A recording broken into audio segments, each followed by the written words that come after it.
जय माताजी, जय विहड़ानाथ। तो मित्रों, आज आप આવી ગયા છે વિહળધામ પાળિયાદ। अपनी गाड़ी पार्क કરીને હવે આપણે નીકળી જઈએ મંદિર તરફ।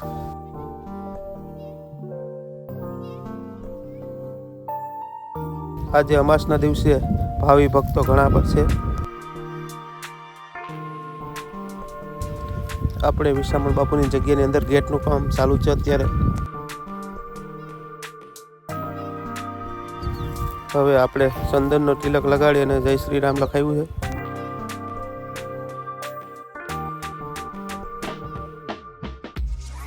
મિત્રો, વિહળાનાથના દર્શન કરાવું।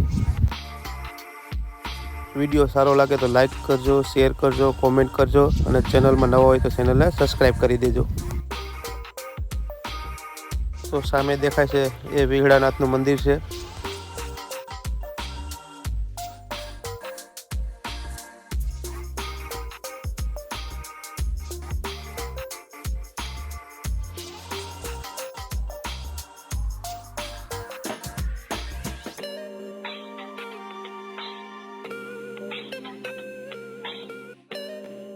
મિત્રો, વિહળાનાથના દર્શન થાય તો જય વિહળાનાથ કોમેન્ટમાં લખી નાખજો।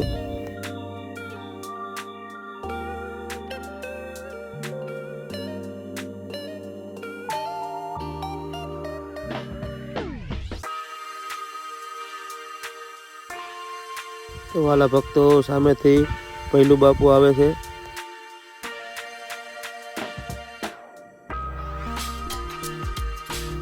પહેલું બાપુ ભેગા સંત છે, મને નામ નથી આવડતું, તમને આવડતું હોય તો કોમેન્ટ કરીને કહેજો।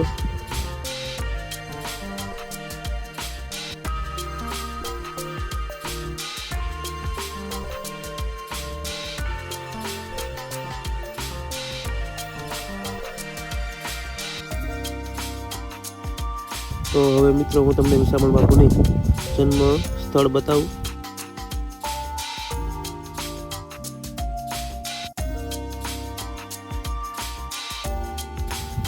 મિત્રો, જે સામે પીપળો ને દેખાય છે તે દાતરની શીરમાંથી ઉગેલો છે।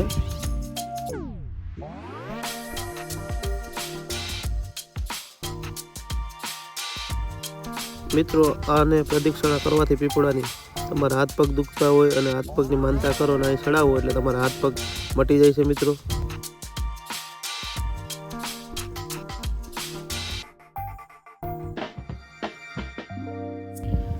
મિત્રો જે સામે ઓરડા દેખાય છે તે વિશામણ બાપુનું જન્મ સ્થળ છે।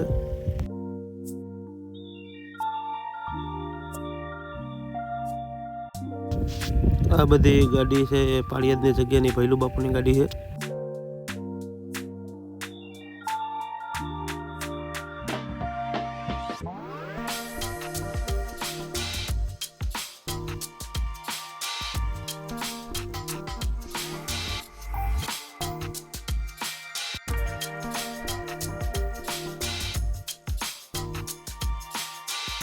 અને આ બધી સાયકલ પૃથ્વીરાજ બાપુની છે। મિત્રો, તો અખંડ રસોડું તમને બતાવું।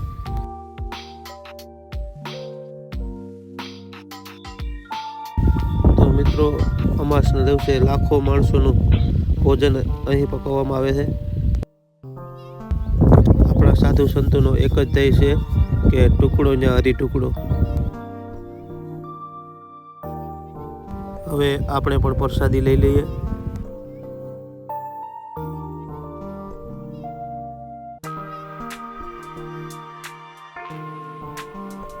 દર અમાસે હજારો લોકો અહીં સેવા કરવા આવે છે।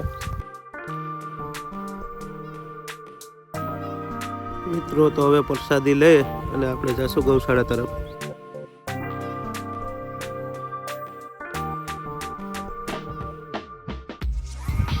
તો મિત્રો, ગૌશાળાનો વિડીયો આપણી ચેનલ ઉપર મૂકી ગયેલો છે, જોવા ખાસ વિનંતી તમને।